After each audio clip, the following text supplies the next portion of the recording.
Hey guys, today we're going to be taking you through a hip 90-90 flow that we do with some of our athletes, and we are going to talk about different progressions we can do for those that may be more advanced versus less advanced.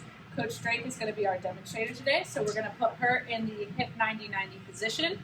She's going to be on her bottom. There's going to be one leg in front, all bent. The other leg is going to be behind her. Everything's going to be at a 90-90 position, including the feet. We like to use the squares to line up. Makes it a little easier. All right.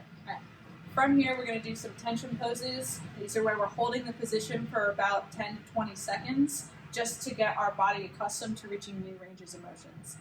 All right. The first one, if you cannot stand up nice and tall like Coach Drake is right now with that front knee trying to drive into the ground, then we're going to take our hand closest to that front leg, put it right up against our backside, so that we can have something to support ourselves and lean on. If our knee is still coming up, we're going to use one of these implements to either rest the knee on it, all right, or to challenge them a little further down. All right, from here you would just try and hold that for 10 to 20 seconds. All right, when you feel comfortable, she's going to start to lean forward and really try and drive that knee into the ground, preferably without the implement. She can still have her hand here. If she's feeling strong and comfortable enough, she can lift that hand up and try and hover there and get that nice stretch back in her glute. All right, coming back up. That was the first tension pose that we have. The next one is our front foot is going to try and lift off the ground while keeping that knee on the ground. So we're going to do that one to push into. All right. And you will see very little movement for some people. Other people will be able to lift their entire foot off the ground with absolutely no trouble. Everyone's different. Everyone's going to have different ranges of motion. Yeah, this is not moving for me. Not going to move for you. All right, we can go ahead and drop that front foot, and we're going to try and lift that back foot, still driving that front knee into the ground, and this time also driving your back knee into the ground to get any kind of elevation we can off of this.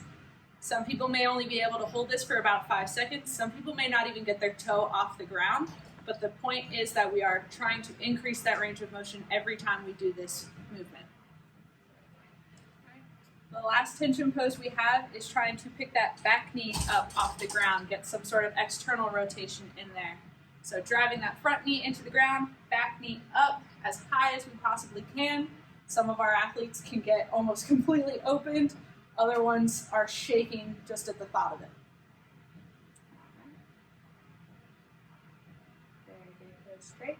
I'm going to take that lacrosse ball out because now we are moving on to the actual flow part of our hip 90-90s. From this position, if you're very mobile, you can use no hands like she's about to show you. If not, we want to keep those hands back up against our backside so we have something to keep us standing up tall. All right, from this position, she is going to pick that back knee up while driving that front knee into the ground. Try and keep her knees as separated as possible, going as slow as possible. We tell our athletes to count to about 10 seconds before they reach that other side.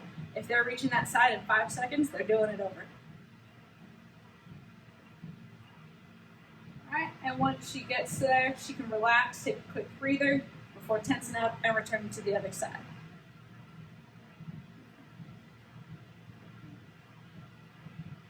Still trying to stand up as tall as possible the entire time.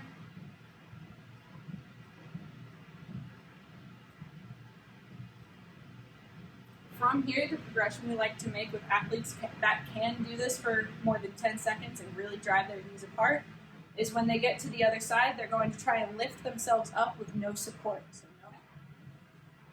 right there, drop it down. We're going to take those 10 seconds to get to the other side with no help. When we get to that other side, again, trying to lift ourselves up with no support. Really just dynamically get our hips warmed up for whatever movement we're doing next.